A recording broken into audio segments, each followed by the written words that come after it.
Ketemu meneh ing channel YouTube Lokapom di kota Surakarta. Sadurunge nonton video iki, Ojo lali cuci tangan.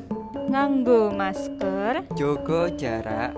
lan sumangga mirsani.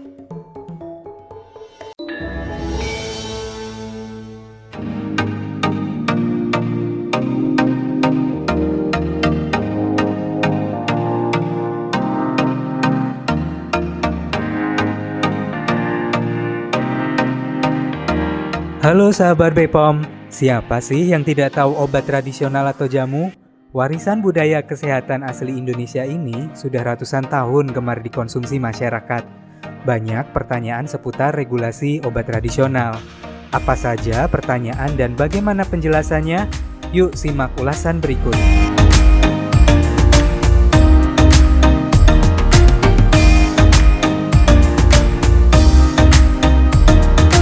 Obat tradisional dapat berpengaruh bagi kesehatan konsumen, sehingga harus memiliki izin edar Badan POM yang menjamin keamanan, khasiat, dan mutu produk.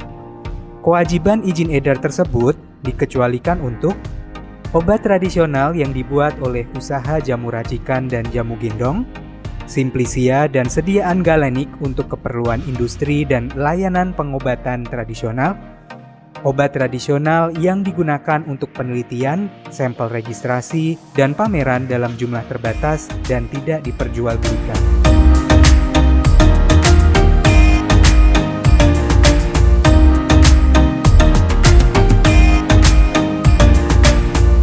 Untuk obat tradisional produksi dalam negeri, registrasi hanya dapat dilakukan oleh industri obat tradisional atau IOT, usaha kecil obat tradisional atau UKOT, dan usaha mikro obat tradisional atau UMOT. Sementara itu, untuk obat tradisional impor, registrasi dilakukan oleh IOT, UKOT, atau importir obat tradisional. Apa sih perbedaan IOT, UKOT, dan UMOT?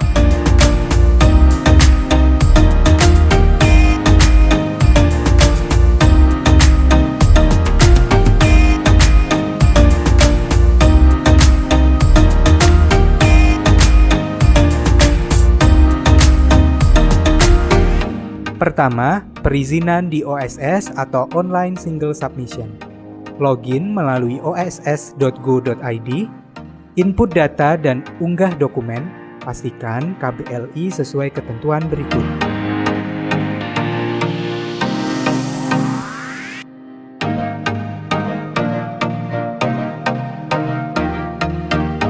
Cetak nomor induk berusaha atau NIB, proses izin usaha, proses izin komersial atau operasional. Untuk konsultasi lebih lanjut, hubungi Dinas Penanaman Modal Pelayanan Terpadu Satu Pintu atau DPM PTSP setempat. Secara paralel, pendaftar mengurus sertifikat produksi IOT, UKOT, atau UMOT melalui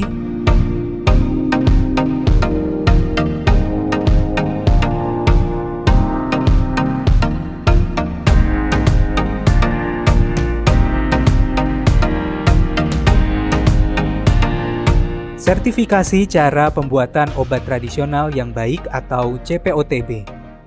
Sebelum mengajukan permohonan sertifikasi CPOTB, pastikan Dena IOT atau UKOT atau UMOT sesuai prinsip CPOTB ya sahabat Bepom. Bisa dengan konsultasi melalui Lokapom di Kota Surakarta atau mengajukan permohonan rekomendasi Dena ke Direktorat Pengawasan Obat Tradisional dan Suplemen Kesehatan. Pengajuan sertifikasi CPOTB sudah secara online loh melalui e-sertifikasi.pom.go.id. Isi data industri dan penanggung jawab terlebih dahulu untuk mendapatkan akun perusahaan. Setelah mendapatkan akun, login untuk mengajukan permohonan sertifikasi CPOTB atau CPOTB bertahap. Isi data pengajuan dan unggah dokumen sebagai berikut.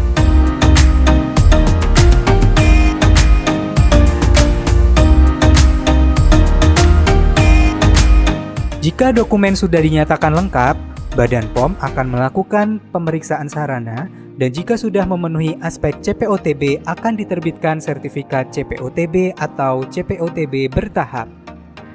Wait, Apa sih bedanya sertifikat CPOTB dan CPOTB bertahap? Yuk, simak penjelasan berikut.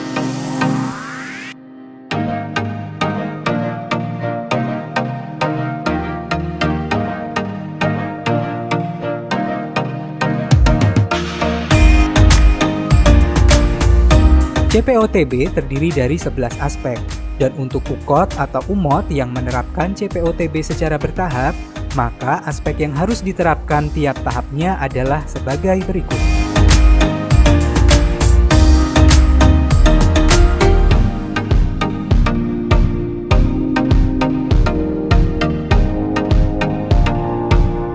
Setelah memiliki sertifikat CPOTB atau CPOTB bertahap, tahapan terakhir nih sahabat BPOM, yaitu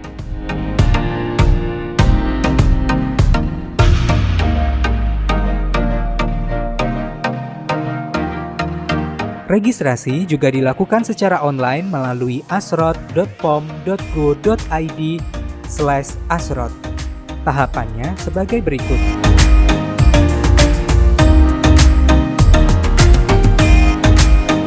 Pertama, pendaftaran akun perusahaan. Isi formulir pendaftaran. Dokumen yang diperlukan untuk pendaftaran akun adalah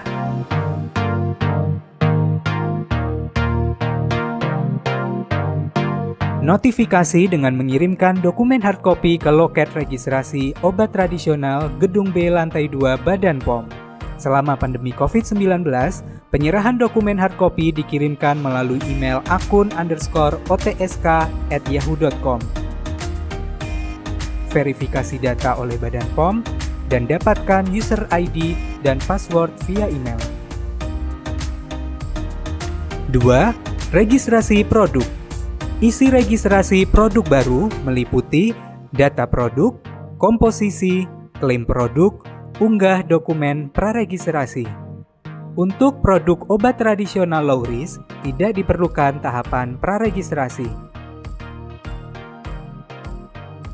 Penerbitan SPB atau surat perintah bayar praregistrasi, bayar SPB di bank, evaluasi praregistrasi, unggah dokumen registrasi dan kirim berkas ke loket registrasi obat tradisional Gedung B Lantai 2 Badan POM. Selama pandemi COVID-19, pengiriman berkas notifikasi melalui email penilaian_ot@pom.go.id dengan subjek berkas_nama produk. Dokumen registrasi sebagai berikut.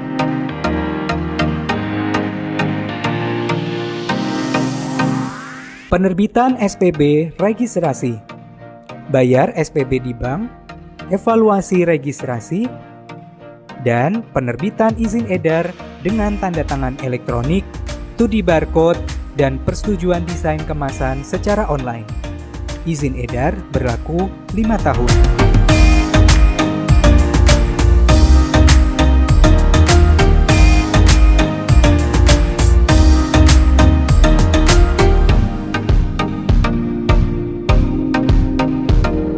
Jangan percaya selentingan karena faktanya timeline registrasi obat tradisional di BPOM itu cepat. Berikut daftar lengkapnya.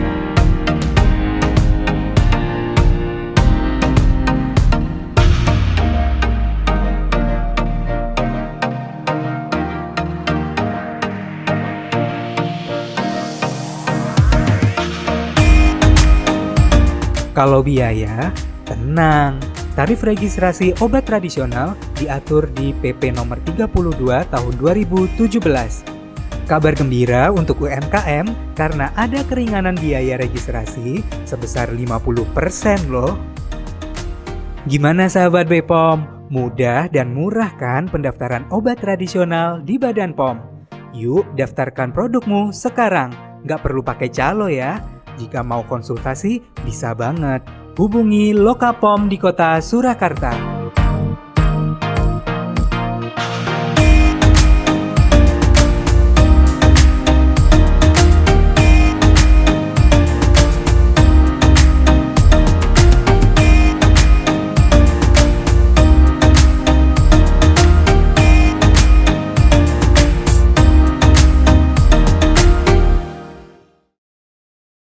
Ojo lali di like, komen, share, subscribe, lan dipencet tombol lonceng ya.